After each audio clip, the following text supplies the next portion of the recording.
Mad Knicks, giving you a weekly recap of these week's games. Let's just get right into it, man. I ain't gonna waste your time.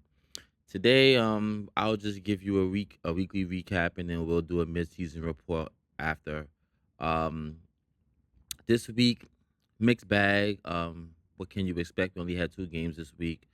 One win, one loss. Pacers, we played the Sixers on a back-to-back Tuesday and Wednesday.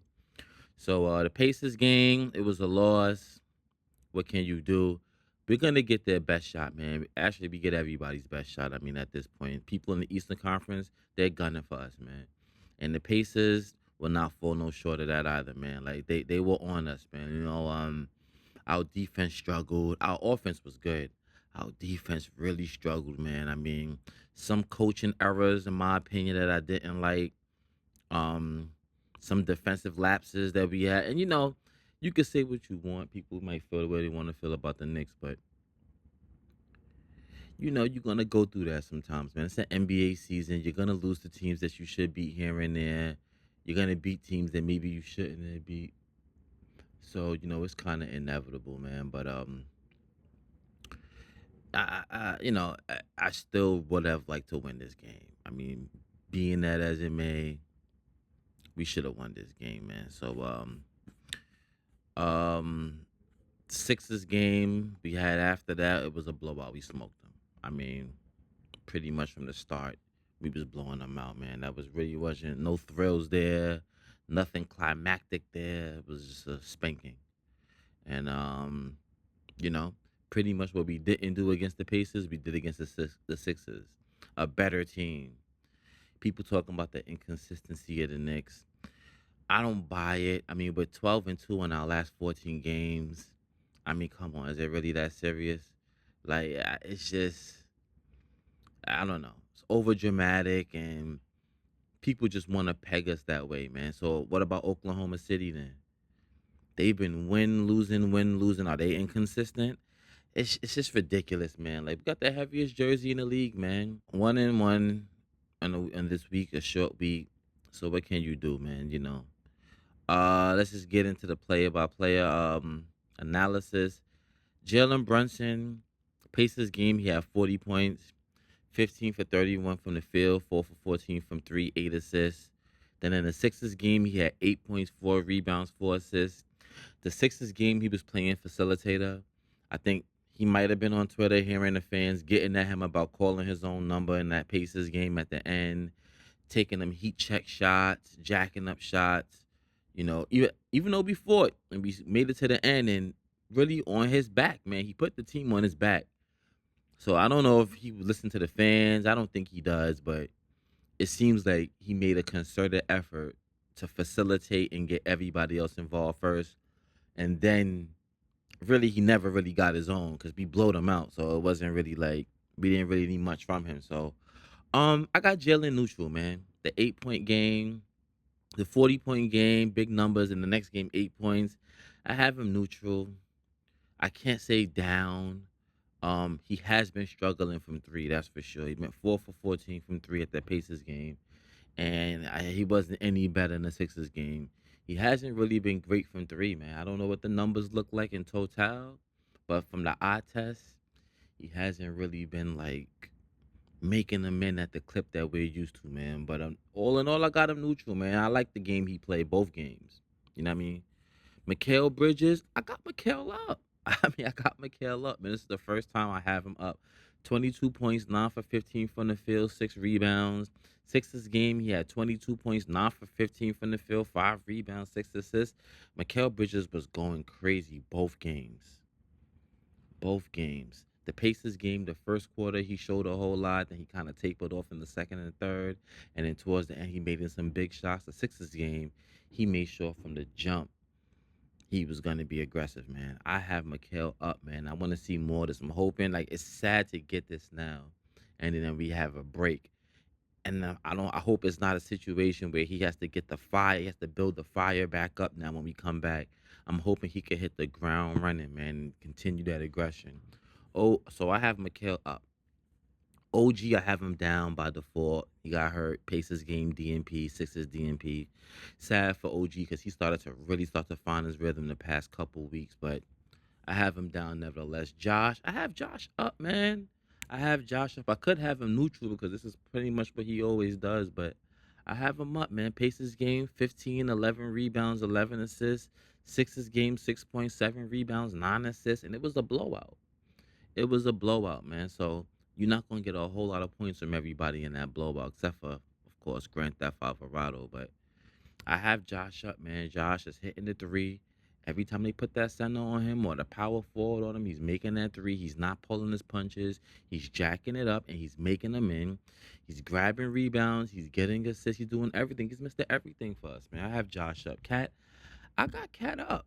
I have Cat up, man. I do. Like, I mean, 22 points, 14 rebounds against the Pacers. That's the Sixers, 21, 11 rebounds. I got him up, man.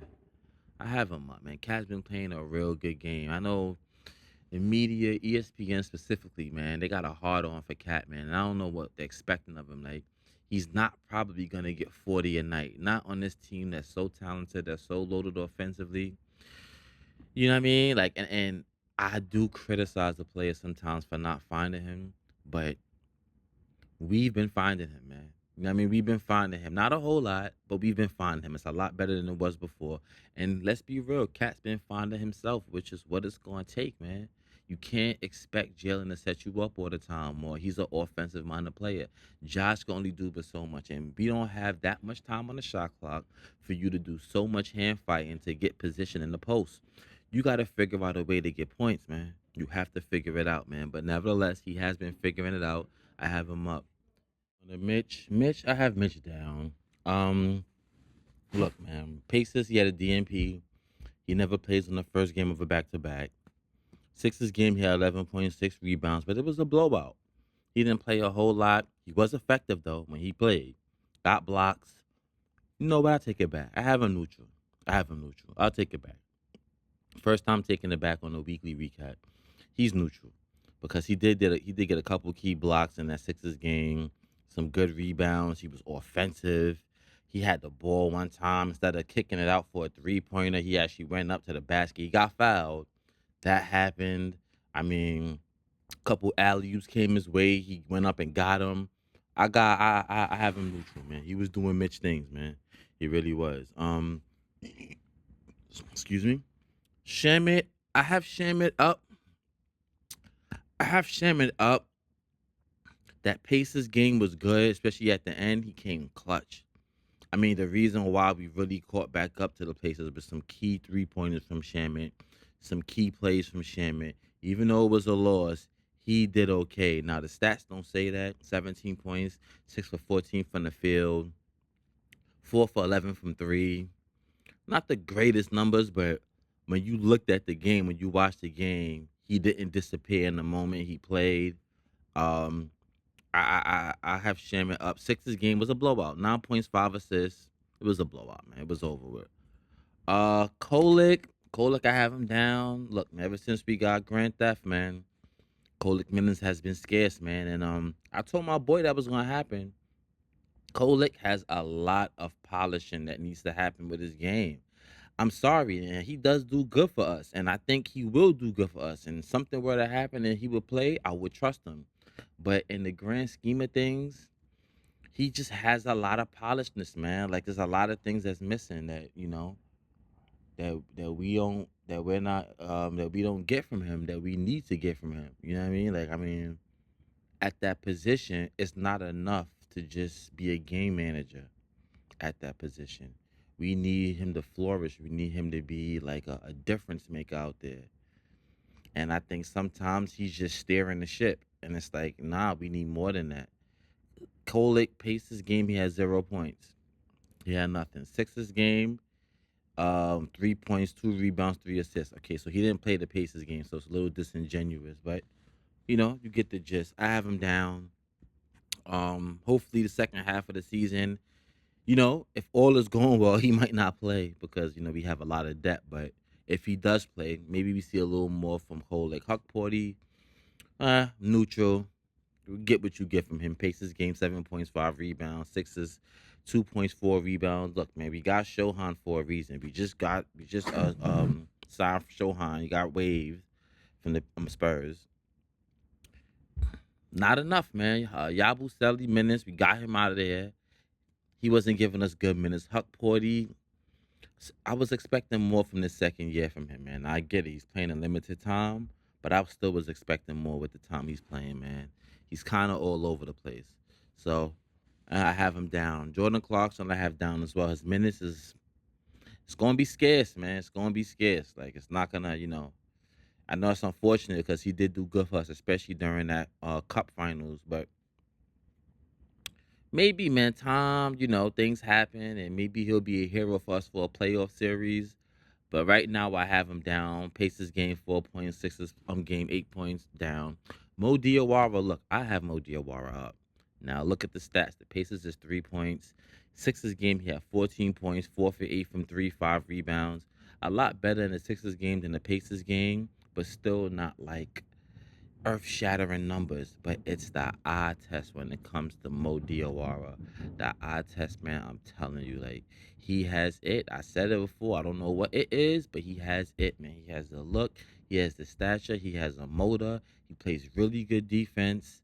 I mean, I was clamoring for him to be playing Siakam at the end. They kept putting Josh on him. I wanted Diawara on him. Now, the outcome could have possibly remained the same, but I like Diawara's chances. He has the height, man, and that's the problem with Siakam. Siakam has the game with the height, and especially out on the OG, and OG has troubles with him. OG struggles with Siakam, so I have Mo Diawara up. Kevin McCullough Jr. Whatever, down, neutral, however you want to slice it. DNP in the Pacers. Sixers game 4 points. Not gonna get much. Grand Theft, man. Grand Theft. Look, I have up. It's not a resounding up because that Pacers game, man. I mean, let's be real. I said it before. TJ McConnell was cooking him. I mean, he was cooking him 1v1, cooking him. But McConnell cooks everybody. So Pacers game 4 points, 5 assists. Now that Sixers game, he went crazy. Now it was towards the end. We was already blowing him out for the most part, but he was going off from three, 26 points, 8 for 13 from three, 4 assists. The thing about Alvarado that's gonna have to happen is he's gonna have to be offensive. It's the only way it works. The only way you're gonna be able to get people open and find people and whatever the playmaking your heart imagines, whatever the playmaking thoughts your heart imagines, you're only gonna be able to get that in those alleyways and windows open if you're being offensive. And I think he understands that, man, because his shot is pretty good. His shot is pretty good. He's short. He's tiny, man. So he's not going to go to the rack a whole lot, but getting steals, hustle plays. I mean, he did it a couple times in the Pacers game. He probably did like once or twice in the Pacers game. He did it a few times in the Sixers game. That crouch down when the team inbounds the ball out and you got crouched down and then go behind him. And it was a few times they saw him coming and they still couldn't stop him. Grand Theft, man. I got him up, man. I like his game. I wasn't too familiar with him, man, but I like his game. I do like his game. Let's get to the midseason report. Midseason report. Look, man. Look, we're only where we are. One game ahead of where we were last year. So last year we were right now we're 35-20. Last year we was 36-18. So about a game and a half. So we're a game and a half better essentially. Well, we have two less losses, but we have one more win than we did last year. And you know, the thing is, man, how I contributed to is we're still new, man. Everybody's still figuring out Mike Brown. Mike Brown took a while to figure out the players. It took a while. So I mean, we went through some bumps. Now that January was inexcusable. We went on two separate 4 game losing streaks in January. Very inexcusable. And a few of those was against teams that we should have blown out. But I give a little bit of grace, man. You have to, man. That we're so fresh and so new and learning, and he's learning. So I'm kind of like half and half on that stat. But nevertheless, it is what it is. We are a game, one more win better, but two less. losses worse. So, you know, do with that what you will. Um, Grading the offense. Look, man, I have the offense. I have the offense. Maybe I'll give the offense a B. I can't say a A. I'll give the offense a B. Um, the offense has been pretty good. Um, we ranked three in points. In points. Sorry, we're ranked three in points per 100 possessions. Um, our effective field goal percentage. We're ranked number seven in effective field goal percentage. Our offense is pretty good, man. Our offense has been pretty much good this whole year. Like our offense is not the problem, man. It's not. Like I'm sorry. Let me get this situated first. There we go. Our offense isn't the issue. It never has been the issue. I mean, like now last year, no doubt, we were lacking creativity. We was lacking imagination. So you do with that what you will. But this year, not so much the case, man. Like not so much the case at all, to be honest with you. Like you know what I mean. Ball movement has been emphasized, has been apparent. You've been seeing that a lot. Spray threes have been available, getting good open shots. Not a lot of one on one. Brunson is moving the ball. The team is moving themselves. I mean, I give the offense a B, man. I can't give them an A. It's a top five offense for sure. I give them a B. No, but I'll go B plus. I'll go B plus. I'll say B plus. Like, um, defense. See now the timing. Now that's the issue. If this was a few weeks ago, I might have gave them a D, C plus, C plus to a D.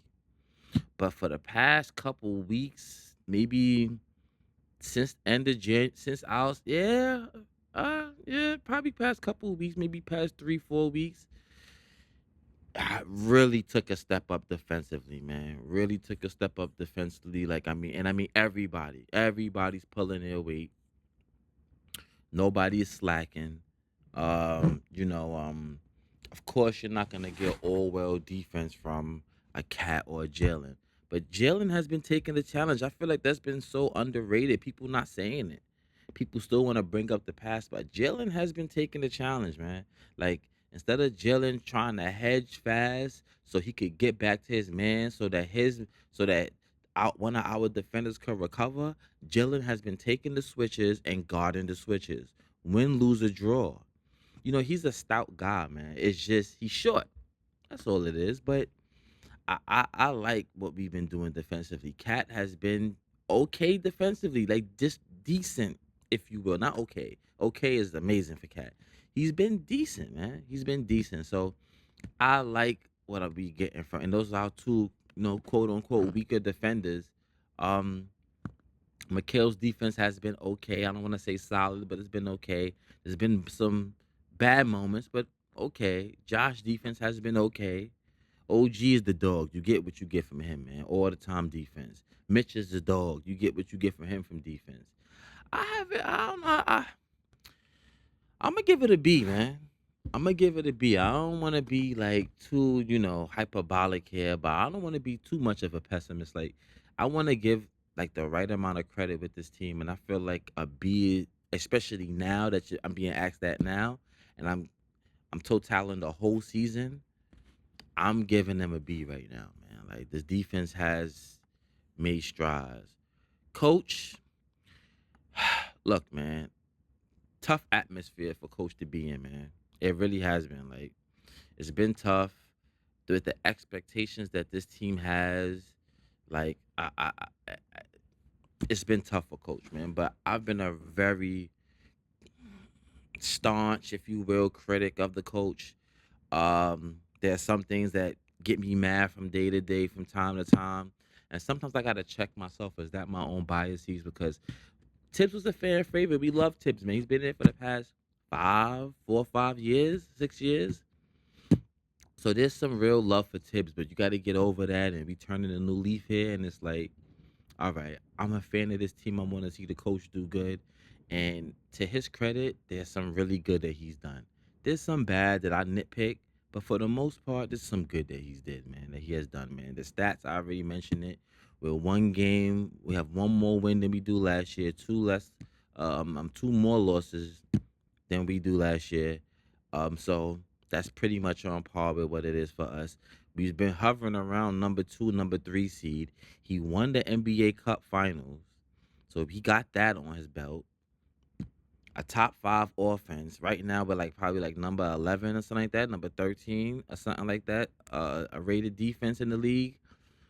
I mean, I got the coach. I give the coach a B. I do. I give him a B, man. I mean, I give him a B, man. He's been giving us what we need when we need it, man. So that's great, man. And the front office, man. Look, man. The Jordan Clarkson signing, was it always a questionable fit? Maybe. We needed what we needed from him.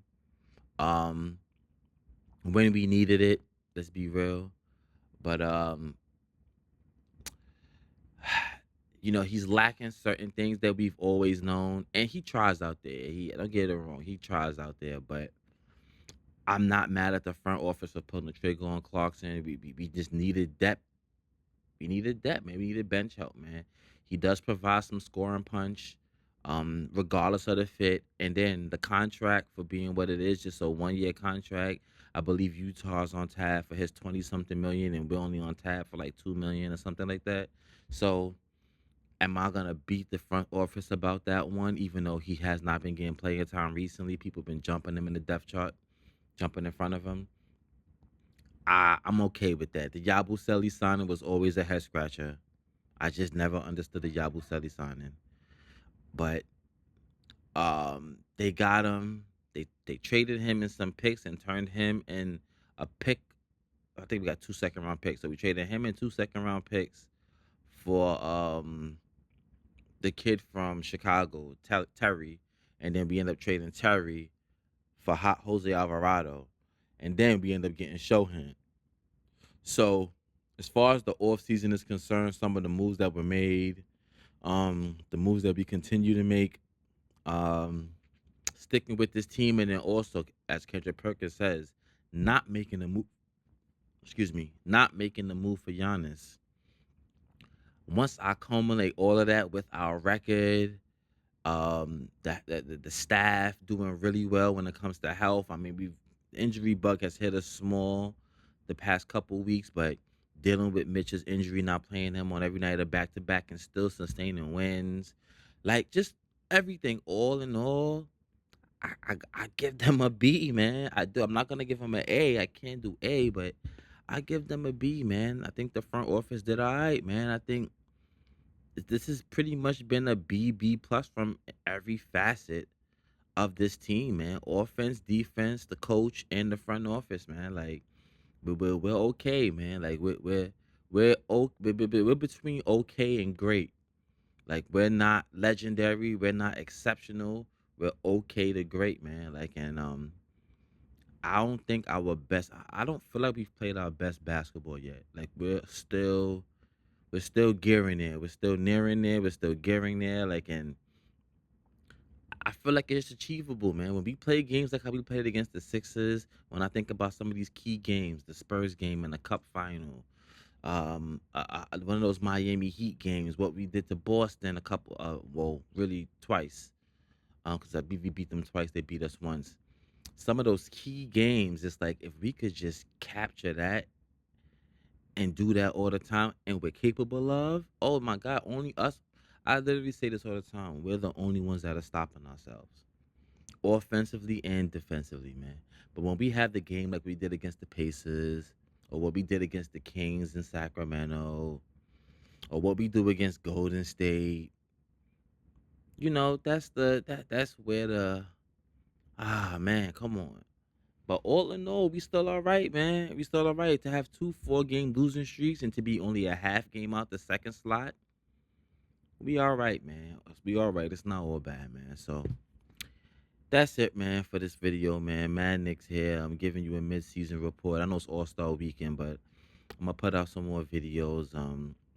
Maybe one or two before we start back up the season, and then tune into my shorts, Mad Knicks shorts as well. Tune into the main page, Mad Knicks, and like, comment, subscribe. Let me know how you all are feeling, man. Let me know what the vibes is like, and we out of here, man. Peace.